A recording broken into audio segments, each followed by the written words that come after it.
thank you once again for joining. This evening we have a very intriguing topic, finding a spouse during COVID-19. And so tonight joining with me, Brother Baker Assaf, who will be chatting with me and having a live discussion on some of this very interesting topic. I hope you all gather with your families and use this evening as a chance to listen, have some discussions. Remember, if you're on YouTube chat, you can share your comments, you can ask questions. We will be taking questions from the chat, so feel free to ask any questions, share your comments. It's all part of having an evening together and trying to bring communities and people together during these very difficult times. So I will get started with the first question. Brother Baker, assalamu alaikum. Thanks for joining us again this evening. First question is, we've heard a lot of frustration among Muslim youth. Given the COVID and the pandemic situation, the lack of social events, programs at the masjid, family programs, social gatherings, where young people and singles have an opportunity to connect and find potential spouses. This frustration is coming because of a lack of those events.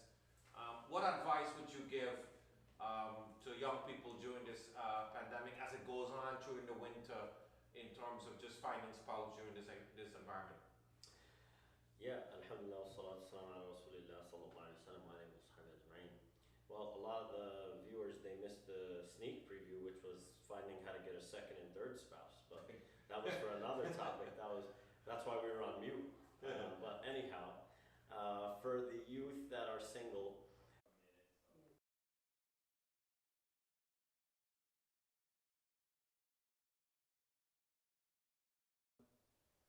Okay. Right, apologies, we just had a little bit technical difficulties, so we'll continue. We'll back up a little bit and talk about the original question in case some of the folks missed it on the line in terms of some of the frustration young people are feeling today during the COVID crisis in terms of trying to get married. What are some of the advice you would like to share? Yeah, and that's something that we initially started to touch on. It was understanding that these kind of processes, they take time. And it's not just immediately when you want it, and you have to have some patience. We have to learn how to gain patience. We have to exercise that in our life. And even right now with the link being down, you thought maybe I missed the big question, and there was some patience. Allah's testing us. Do you have a little bit of patience? And then you have to recognize a few things. That number one and number two, it's a level of maturity.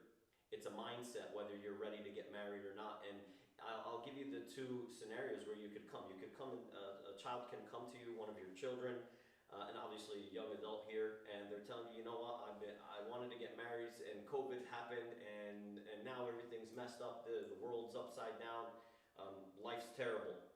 And that shows that there's a level of immaturity, right? Because a marriage, Allah Azza wa Jalla mentions in the Quran that it takes mawadda and rahmah. Mawadda is the first stage of marriage, which is that infatuation with that other person, the looks, the attraction. But immediately after that dies down, the honeymoon phase, as one of my teachers, Sheikh Assaf Br would call it, then the rahmah comes. And that's mercy. And that's recognizing that once you're with your spouse, you're seeing all of their shortcomings. You're seeing all of their shortfalls. You're seeing all of their mistakes. You're seeing all the things that irritate you about them. And that requires patience. And that might be when your world is upside down. And that might be where it's like, well, I'm not dealing with this either. And that's the reason the divorce rate's also pretty high. But you know, you have to understand that the environment that we grow up in is in the United States. And you have to shift away from getting everything you want when you want it. It doesn't work that way. And that's why Allah says in the Quran, وَمَنْ يَتَّقِ اللَّهَ يَجْعَلْ لَهُ مَخْرَجًا. That whoever has taqwa with Allah, and that's this consciousness, that recognizing that no matter what milestone, what phase and chapter you're in your life, Allah will give you, Allah is there with you and He'll find you a way out. You just have to recognize that things come with time. And you say, Alhamdulillah. But sometimes we're also, it's almost like a double-edged sword. There's that side of it, and then there's the other side where it's we're pushing the envelope of maturity in the United States. So the person who might be frustrated, unfortunately, might be a 35 or a 40-year-old sister.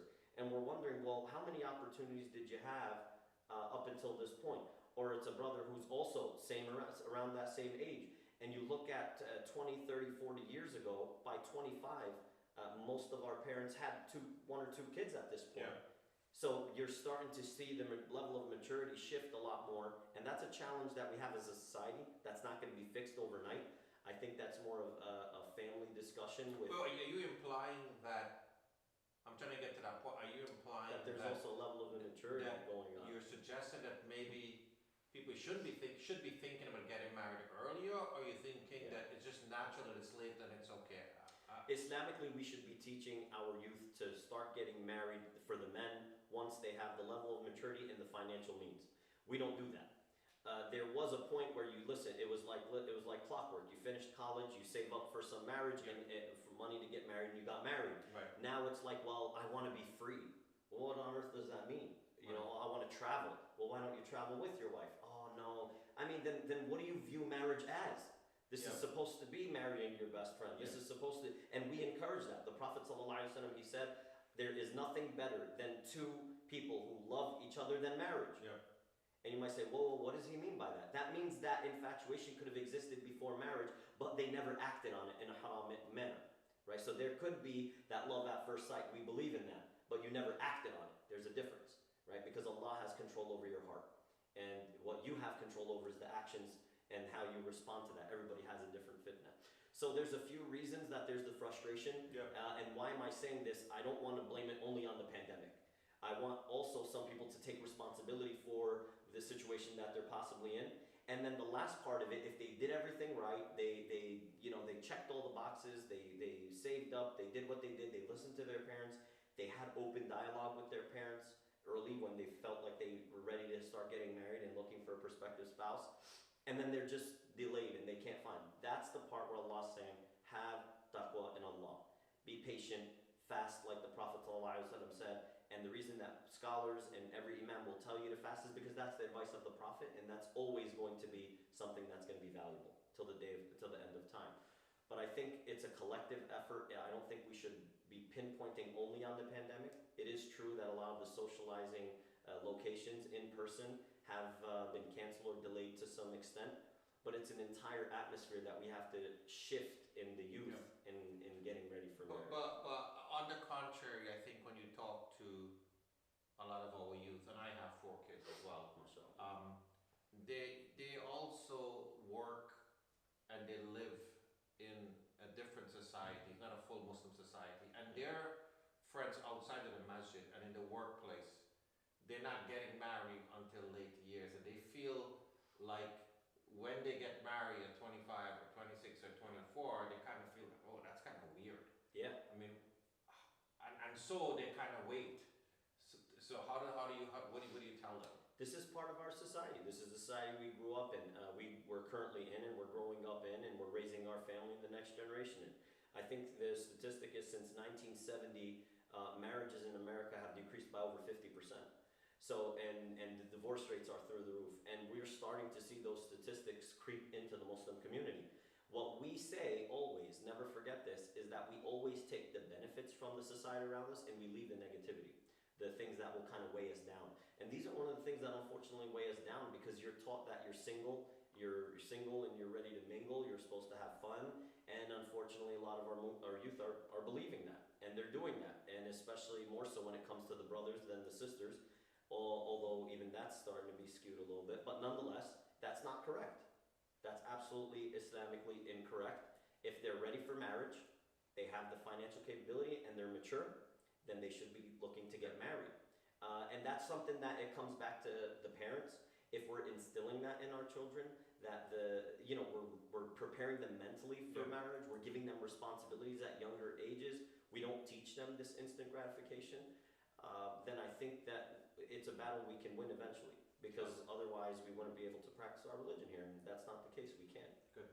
Let me go back to the initial point around the current situation, but also in reference to the point you make. A lot of our youth are now turning to matchmaking, dating websites. There's a lot of them popping up. There's the Muslim ones, there's the non-Muslim ones, there's the for Muslims and non-Muslims. what do you say about the dating websites and the matchmaking websites? Is it permissible? Is it recommended? What do you say? Yeah, one of the things that was interesting is years ago there was a lot of scholars who were asked the question about websites like even Match.com that are not even exclusive to Muslims and whether it was permissible or not. Overall, I will say that all of the scholars said is permissible, but there's a few recommendations there. The one thing I will say is that you're starting to notice a trend with our youth. If they don't get what they want through family, they're going to go out on their own and do it. And this is not the best solution, especially when it comes to marriage, because I remember a lecture that when we were studying with Dr. Hatem Hajj. He said that the word zoj is one word and yet it has three exact meanings. Zoj can mean spouse, male spouse. Zoj can mean a female spouse, and zoj can mean family. He said, and there's hikmah that Allah Azza wa Jalla named one word and gave it three meanings is because marriage is a family effort. You're not supposed to say, oh, well, you can't find me someone, I'm going to go do it on my own. Here we go, sign me up, and here's my profile, and I'm done. You have to understand that family matchmaking is still the most successful statistical marriages in our community. Well, I'm going to tell you that I spoke to some of our youth, and there's this mentality that it's kind of weird when my family is trying to find someone for me that I prefer.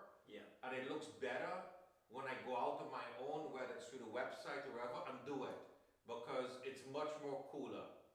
You're right, and that's because when we're discussing this topic of marriage with our friends find this very foreign, that your mother is looking for you a wife.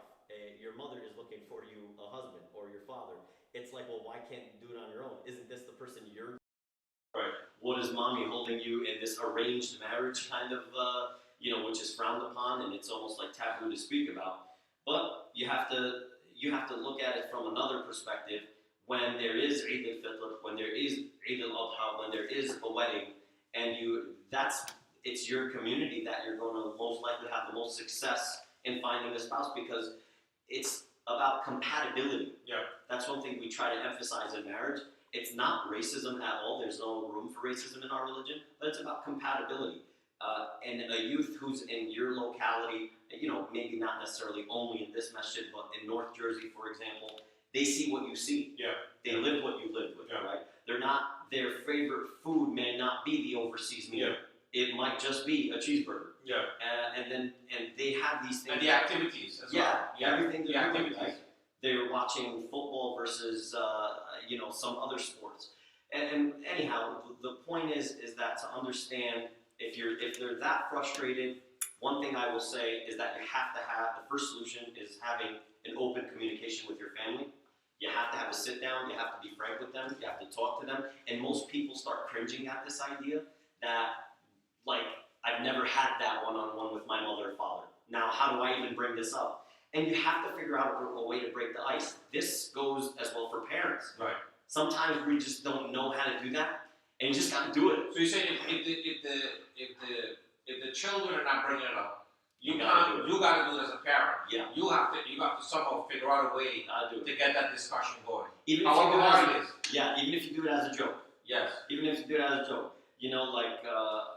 Who on earth, cooks cake like this? Your husband's gonna hate it. As a joke. Like, what? I'm not getting married. And then it's almost like, whoa, there's a entry. Or you say to a guy, well, being this lazy, you'll never make your wife happy. Well, what are you talking about? I'm not getting married. Right. Just these kind of even if you say it as a joke, you have to figure out a way as a parent to bring the topic up. And as a child or the son or daughter, you have to figure out how to have this discussion with your parents. And maybe you're closer to one parent than the other. Bring it up with them. Because one thing I'll tell you, whether you realize this or not by now, and hopefully you do for those who are looking to get married, that means hopefully you're mature enough, your parents say everything to each other. Yep. Mom and dad, they talk and they will talk and they will continue talking. Alhamdulillah, inshallah, stays that way. So if you bring something up to mom, we're hoping mom obviously has that conversation with dad. Well, what do you say also the opportunity that there's a lot of families that are close as well, uncles and aunts. And sometimes, you might not even feel comfortable bringing up your mom and dad, but a chat with your uncle, your aunt that you're close with, and they can start giving that conversation with your parents, rather than Yes. somebody from the outside? I mean, this is I'm glad you touched on that point, and that shows you that there is someone who's close to your parents that maybe you can get that avenue just to have the discussion.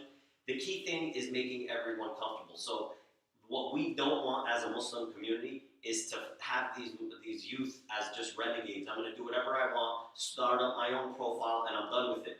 One thing you have to realize is that even if you're going to do a website, you're going to go on these websites like Match or Nikah.com or Minder, or there's all these other ones that some of them mentioned to me that they're looking at doing. It's actually okay as long as your parents are actually okay with it too. And if your parents are not okay with it, maybe you ought to create the profile together. That might not be a bad idea. Again, it's a group, it's a family effort. Don't think you're alone in this. You have a support system. And that is one of the benefits. And here's some tips if you're going to do that. Number one, especially for the sisters, you have to get permission from your father. I want to make that absolutely clear. All of the scholars who mentioned having an online profile like this, you must get permission from your father in particular. And if your father's not around, whoever substitutes for him as the wali al-amr, the one who's guarding your affairs and looking after you. Because there's a lot of scumbags online, unfortunately, whatever it may be. And alhamdulillah, their goal is having a second pair of eyes looking at that. It is not enough just to get your mother's permission and not telling the father, especially for the sisters, okay? But nonetheless, for the brothers and sisters, you want to let your mom and dad both know. And then it shows the level of maturity when you're looking for a potential spouse on these websites and you're not going cross-country. Yep. Because that's kind of counterproductive. The whole point that you went online is because I can't socially gather in my locality, but then you went and you told mom and dad, hey, we got to book round-trip tickets to Texas and back. Well, we're in the middle of a pandemic. How did you solve the problem? Yep. So it shows that your mindset where it needs to be on the potential spouse you're looking for. Another tip that we have is when you're creating your profile, again, family effort, right? So that we can adapt to the change that we're in now. You do not make it a LinkedIn profile. This is one of the biggest sad parts that we see. I mean, they sit there, they give their valedictorian, they graduated cum laude, they had a 4.0, their first class in medical school. You want to know about you, not about what, you're not applying for Microsoft. Yeah, but you say that, but a lot of families, that's what they're looking for. It's true. I can tell you that. You're right. But, to have the background and generally speaking the education, that's one thing. We actually surveyed hundreds, and I keep this in mind, actually we're at thousands of male Muslims who actually said, and now I'm not trying to... Let know. This is what they said. They actually find it intimidating. Yes. On the profiles of some of these sisters that they may not even qualify to their standards. Because here they are, they're all the way up to studying for their PhD. And that's not to knock on the sisters. I want to make that very clear. What that is just saying that maybe talk about yourself. Every individual cares about certain things. A girl wants to know that she's secure with the guy she's marrying. He is mature. He is going to take care of her and the family and raise the family together as a team. The sense of security. Yeah.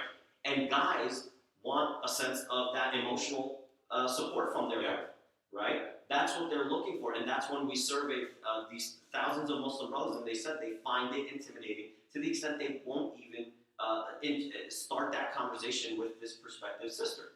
They're like, oh, well, she's probably looking for an equivalent PhD or this or that, and this is where there's also a level of disconnect. So that's something to keep in mind. Make your profile about you. You want to show, we're missing the in-person initial meeting, so you kind of want to make it cheerful when you give your profile picture. I know a lot of these brothers, they're doing these faces like they're posing for a rap video. And the problem we have here is that it's so serious. It's me, it's my boys. You wanna look cheerful. That's not a sister looking for marriage. And that's not a sister. Well, maybe not. Maybe not.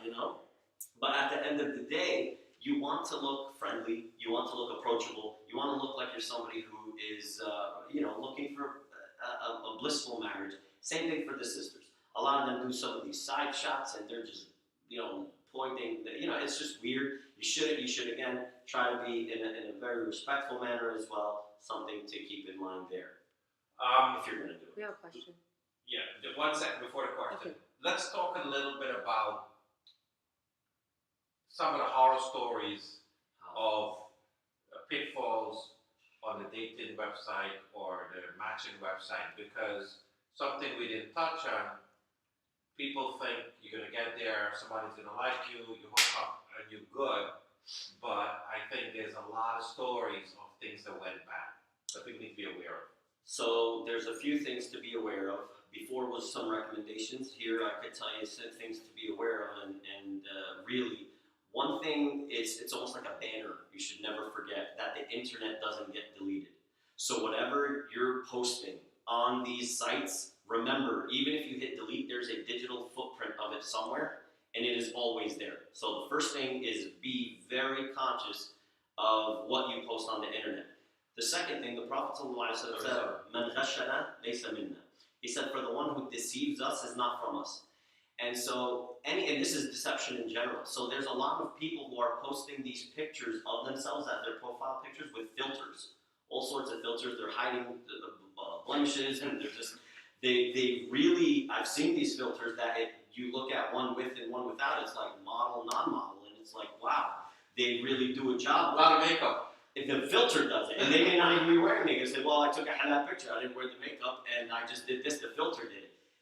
This is a form of deception, we should avoid it. The other thing is flirting. You see, this is where it becomes very touchy online, because it's almost like you gotta start out with the flirt. The wink, the like, the poke in the old days of the original Facebook, and yet now you come back and you're saying, well, the Prophet ﷺ told us that there is zina of the eyes, there's zina of the tongue, there's zina of the ears, there's all sorts of soft forms of zina. And some of the scholars, and these are the medical experts, they said flirting is the soft form of sexuality. It's the soft form of it. And it's what's going to lead to it every time. So you have to also be very Islamic in how you approach these people online. And then the last thing I will say is two things, especially on the sisters, and this is the biggest pitfalls and mistakes we've seen. They start sharing pictures of themselves without hijab. And then the conversation may continue, and then it's a month, 2 months talking to this particular person, and they may think that, oh, this is going great. It may be even a person that their family knows, and they somehow connected on these websites. And we've even had a situation where some sisters have shared inappropriate photos of themselves to brothers, and then unfortunately it actually didn't work out, and the brother threatened to post these pictures all across the internet if she didn't continue with it because he was in love with her. And this was a disaster, and this was a case we've seen, and not just one, multiple times.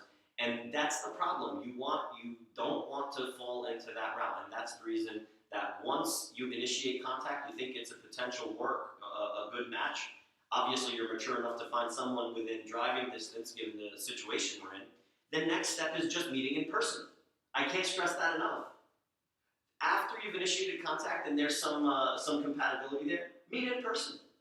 Get with her wali and ask if it's okay, if they can meet up in a particular area, or they can come to the house and visit. There's nothing wrong with that. For some reason, one of the things we found in surveying our youth, they find this life and death. If someone came to my house, even just for a particular meeting, it's like marriage. It's done. No, it's not. This is trying to figure out if you guys work together in person. It's a chat. That's it. Yeah. And if it doesn't work out, separate ways, unfriend, or I don't know what the process is. You got lunch or dinner out of it, so it's not that bad. Well, we never gave lunch to the people who came to us, but tea and biscuits, I guess, or chai or shag, whatever. You wait for the second run before you go to lunch. The second is the food, alright? So, I'll remember that. You can bring it, right? But the point is that in these online profiles, the moment contact is made and you feel like there's some compatibility, you keep the chatting to a minimum, because it's only going to be a downward spiral from there. Get the parents involved, say, okay, hey, now can I get your father's number? Can I get this? That is not, oh my God, it's all over here, I'm getting married now. No, now it's let's meet in person. If your real frustration was not getting the in-person meeting, Allah gave you a method, right, in a permissible way to get your in-person meeting. Anything you're doing beyond that, you're just cheating. You're not being truthful to yourself. All right, so let's go to the chat and take a question. We've thrown a lot out there. You guys in your living room has a lot to digest tonight. Very, very interesting. What are the questions we've got? So we have one question where someone is asking, what should I do if my family is not Muslim in getting them involved in this process? Oh, that's an awesome question. So just to repeat that, if my family is not Muslim, and how do we get them involved in the process? Allah said in the Quran that even if your parents are not Muslim, فَصَاحِبْهُنْ, that you still treat them as your best friends. And interestingly enough, even in our culturally friendships around who are not Muslim, even you as a Muslim maybe said, my own two best friends, alhamdulillah, when they get married, they'll sit there and say, well, babe, you're my best man at this wedding. And I'm not even his religion, but he's my best friend. And yet, I know everything about his relationship. He talks to me, he's open with me. And yet, you have to ask yourself, do you have that relationship with your parents who are not Muslim? So that's the first question. Still best friends, still keeping the communication, keeping them involved as much as possible. Number two, from an Islamic perspective, you got to get the local imam involved. But before the local imam, if there is a male in your family who is Muslim, he can take the place of the wali if it's a sister. If it's a brother, obviously you don't have that contingency, you don't have that issue. If she does not have a Muslim male in that family, an immediate family, or a close, someone who can stand in place, again, that's not replacing the father's still there, right? Because he's still her father. But then if she can't find that, then the imam should be involved, the local imam. You should go to the masjid, and you should mention this to the imam, and he will 100. It's his duty, it's his responsibility to help in that regard. You got a second one? I guess just going off of that, what if this person maybe converted or they're not on good terms with their family? Okay, good question. So number one is, let's stick with the first point. What if it is a revert to Islam, somebody who accepted Islam? One of the things you have to understand is, unfortunately, they are the ones who are being taken advantage of most in our religion. And I'll give you an example. One of my teachers came to sign the contract between a male and a recent revert sister and a Muslim brother. And as he's writing the Islamic contract, he said, okay, what was the mahr you guys agreed upon? So the guy, he's like, oh, just like anything. He says this as to like brush it off quickly. So the girl, she's like, what is this word mahr? What does that mean? He said, it's a dowry. It's a gift that he promises to you. And she got so happy. She said, well, I get a gift. And like, what is this gift? Other than the ring and all this stuff. He goes, yeah, well, most Muslim sisters, they're getting, I'm just going to make it up, something around $10,000 as a dowry, as a gift, just to show how serious they are and the marriage. And he didn't mention any money. She goes, well, what do the other sisters get around here?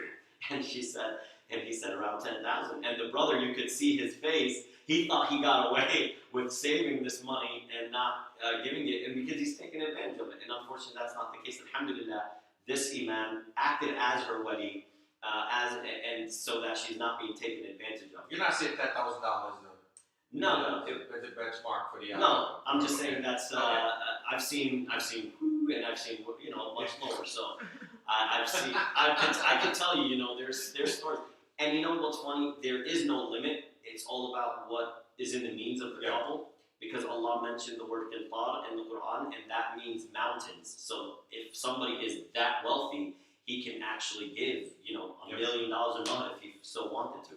But again, it's not to go outside of your means for some sort of boasting rights or my daughter is worth X, Y, and Z. You're not selling your daughter. I want to make this pretty clear. It is a gift, right? And that's why the sister, the sister who's getting married has also a say. If maybe she'll say, you know what, make it easier on him. I don't want 10, I want 5. It's tough. Nobody's been working, You see what I'm saying? Yeah. And that's the point. Yeah, Islamically, I want to make another statement here. When we say that the male is financially ready, we want to make sure when we say financially ready, it's to be able to sustain a marriage and not necessarily initiate a marriage. Why do I say initiate a marriage? Is because there's a lot of cultural weddings that I've seen now. They're in north of $100,000. Which is absolutely ridiculous. And so who has that? At this point, we'd go invest $100,000 if somebody got that lying around. And that's another statement that we have to look at. Sometimes we have negative baggage from the culture around us, and sometimes we're bringing negative baggage from the culture overseas. And that both we need to cut out. because you're making it difficult for these youth to get married. That was another issue that we found with the guys, why they're delaying it. And one brother The ask said, is too much. yeah, I don't have $100,000 to get married. And then I paused and said, what do you mean 100,000? And he said the photography, the this, the that, the limo, and he started breaking it down. And that's something we have to do as a society to make it easier for our youth to get married. That's a very, very good point. What do you say about in this environment, given the COVID, people, you talk about the importance of, getting married if you're you're financially stable, you can sustain a marriage, you're ready. But some people are saying, man, I can't have a good marriage, I can't invite people, we can't have a good celebration, I'm just gonna put off this thing. But putting off means nobody knows what COVID is gonna end. It could be this year, next year. Well, what do you say? Like, what do you do? Like, do you wait? Do you put it off? Or what's some suggestions? Yeah, the walima, which is the wedding, the celebration, is from our sunnah. It is from the sunnah, the tradition of the Prophet ﷺ. So it isn't. The point of it is to have a nice celebration with family and friends. So I don't blame them for wanting to put it off. At the same time, you look at the Prophet ﷺ, he didn't actually consummate the marriage to Aisha until after 3 years, right? So you can say that an engagement period, I mean, today, obviously, we wouldn't recommend having a 3-year engagement. I don't think any father would recommend that. But the point is that if you're willing to say, you know what, because in a marriage, it's a collective decision. You have to agree.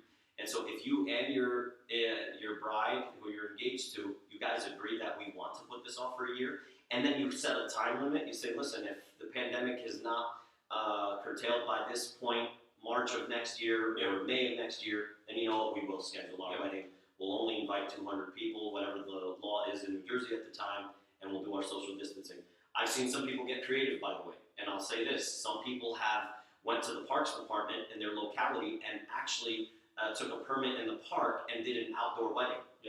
So and it was a sit-down wedding, and it was beautiful. Everybody socialized, everybody had a great time, and so that's another option. So you could also do something small with your family, as a nikah, and wait for the walima too, right? That's an option.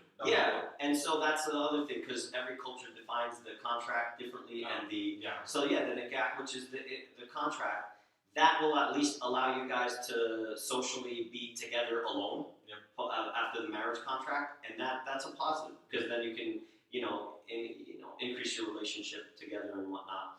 And I think so far people are doing that right now for the most part. They're having smaller gatherings after the marriage contract and postponing the wedding. So it is a good system, and I hope they can continue with that. All right, so we have 2 questions. The first one is, what if the couple is in love, but their parents do not agree? This has always been a case, and sometimes you have to ask yourself, why don't the parents agree? Some parents, and it's very rare, as a disclaimer, it's very rare, do have some racism in their decision making, and that's very unfortunate. May Allah protect us from that, because that's a form of kibbah, and that's a form of arrogance that has been instilled with the devil himself, Iblis. So nobody wants any trace of that whatsoever, and the Prophet ﷺ warned us about that greatly.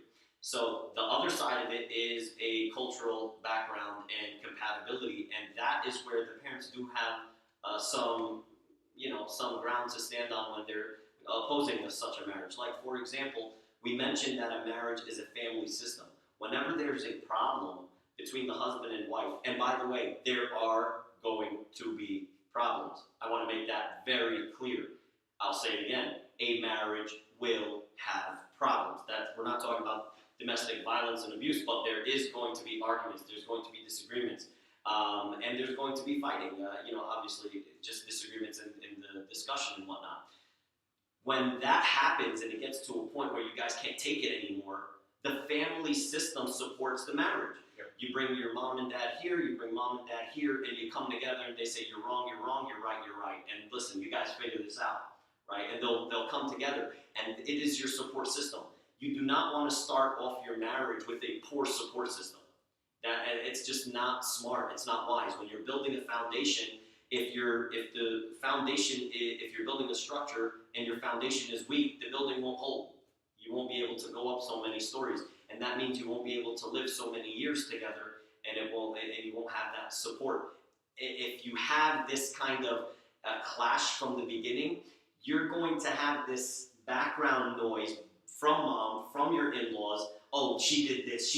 I knew she was terrible. I knew he was horrible. I told you from the beginning. I told you from the beginning. They're not even wanting to see it succeed. So you've got, let alone, you have to remember, anytime a Muslim and a Muslim come together for marriage, this is the number one action or union that the devil himself wants broken up. This is the person, a devil who is able to separate between a husband and wife, has earned his place next to Iblis, Lucifer himself, has earned a seat next to him. This is the best thing, the worst thing they could accomplish. Worst, best, right? So that's something you have to be mindful of. That the moment you get married, that there is an army of evil coming to insinuate between you guys, right? Cause enmity between the husband and wife. You do not want your own family members instigating in that as well. So what we would say, if your mother and father, the parents, are not agreeing, you really have to get them on board. I can't stress that enough. I would never recommend a marriage where the parents are not on board. It doesn't make any sense. Unless you are 100% certain it's due to something impermissible, like racism, for example. And they say, well, they say something very racist, and they're not, I don't care what, then actually, Islamically, this father or parents, they lose that responsibility of wali al-amr to the girl, or the other way around, and then she can actually go to her uncle or her brother, and they can actually bless that marriage. Islamically, that would be permissible, but you'd have to get your local imam involved with the situation. We got a really good discussion, but I really want to take that last question. Moses, and then we're going to wrap. Just one quick one. Okay, so this last question is it permissible to meet with multiple people's parents at the same time? I guess Multiple people. So scoping out different families. So if we're talking about one of those where you sit down, the speed meeting. I think the question is like, you might be interested in two sisters. Yeah. And so you're meeting with one family, checking it out, meeting with the other family, checking it out, weighing. Yeah, and actually it's even acceptable for a sister to accept multiple brothers to come and ask for her without making a final decision on all of them. The one thing I will caution, okay, is you do not mention that to the person who you're in front of at the moment. Because I've actually seen where a brother mentioned, and he said, well, when they I'm going through my choices. He actually said, I gotta leave now, I got another appointment on the road. He said, I'll let you know in a couple weeks because I'm going to go see a few other sisters. And you can tell that didn't go so well, obviously, right? So, so anyhow, I don't want to get into that side talk, but yes, the answer is it is permissible for a brother to see sisters with, one or two or three, just to see which one he fits best with, and a sister can also accept different, prospective spouses to come and sit with them until she wants to make her final decision. Okay. But just on a side note, once you make your decision, it becomes impermissible for a sister. It becomes impermissible for a female to accept anyone else to come and ask for her, because this in Islam is seen as a promise. And the Prophet ﷺ forbade a brother to engage on such a female where his other Muslim brother is already promised to. So, just to make that clear. We had a really good discussion tonight. Thank you. It was quite interesting. I really enjoyed it. I hope all of you at home enjoyed the discussion tonight, both from a youth point of view looking for a spouse or from a parent's point of view on how to approach the current situation. Thank you so much for joining us tonight for the NIA Fireside Chat. We look forward to you next week, Thursday night again. Any hint of next week, Thursday night? We're going to be talking about holidays. Holidays, right. Celebrating different We're getting into the Thanksgiving, the Halloween, the Christmas. So inshallah, next week we'll talk about holidays, celebrating or not celebrating. So come back next week, Thursday night, 8:30 p.m. sharp. Assalamu alaikum. Have a good evening.